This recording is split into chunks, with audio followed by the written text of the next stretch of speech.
ઊભા રહો, જરા સાંભળો તો ખરા. હું બાળક છું. હું સંસ્કાર, તમે મને હંમેશા સાથે રાખો. સંસ્કાર એટલે શું? હું તમને સમજાવું. હું તમારામાં સારા ગુણનો સંચાર કરી તમારું માન વધારીશ. એ કઈ રીતે? ચાલો હું તમને બતાવું. હું ભક્તિ જોઉં, બધાને ભક્તિ ભય જ રાખું.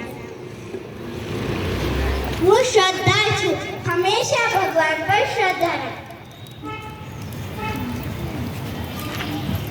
હું દયા છું, દરેક સાથે દયા ભાવના રાખું. હું વિચાર છું, હંમેશા તમારામાં સારા વિચાર લાવીશ. હું વર્તન છું, દરેક સાથે સારું વર્તન કરાવીશ. હું માની છું, હંમેશા તમારી વાલી મીઠી રાખીશ. હું કર્મ છું, હું હંમેશા સારા કર્મ કરાવીશ.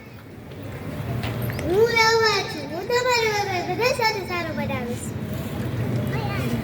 હું પ્રામાણિકતા છું, હું હંમેશા તમને નીતિ અને સારા રસ્તે લઈશ. આ બધા સંસ્કાર જ છે અને સમાજમાં માન સન્માન મેળવે છે. હા સાચી વાત. તો ચાલો મારી સાથે રહેજો. આપનો આભાર.